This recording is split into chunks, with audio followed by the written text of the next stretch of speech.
Being a Bellator champ doesn't mean anything when you come into the UFC. We keep seeing the same thing over and over again. A dominant fighter from another organization makes their way into the UFC and we expect nothing less than absolute fucking domination every single time. And what ends up happening? Another debut loss. Now, Brendan Schaub tweeted something on the night of UFC 316 that perfectly captures this cycle. I don't know who needs to hear this, but having success in other fighting organizations doesn't mean shit unless it's in the UFC. Example, the MVP of the CFL doesn't think he's going to dominate in the NFL. Now, don't get me wrong, there are some exceptions, okay? You've got Michael Venom Page, for example, but for the most part, we see the same pattern. Pitbull got Yair. Patchy got Batista. These guys are treated like veterans. They get ranked opponents immediately, right off the bat, coming out of Bellator. But the truth is, having multiple title defenses in other promotions doesn't mean a thing when you step into the UFC. It really doesn't. And you wouldn't think that unless you actually witnessed it. But here's what is good about this. It proves that the UFC truly is the best in the world. Now, we've even got Aaron Pico coming over from Bellator. He's the next in line. And he's making his debut on July 26th against, guess who?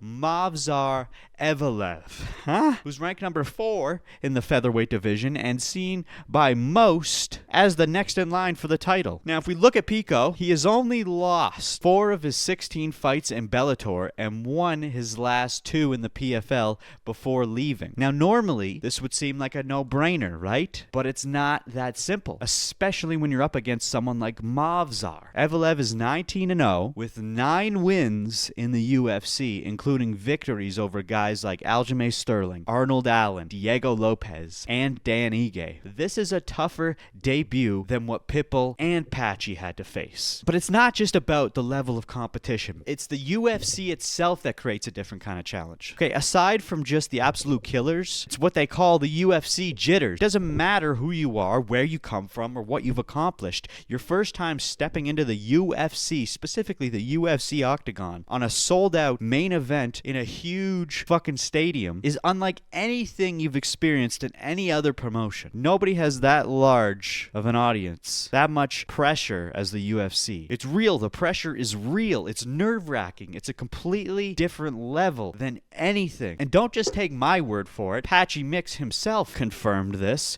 According to Ariel Helwani, Patchy Mix says that fighting in front of a few thousand more fans than he was used to affected his performance and contributed to his loss. Watch this full episode of the Dynamite Gizmo podcast by clicking the link in bio.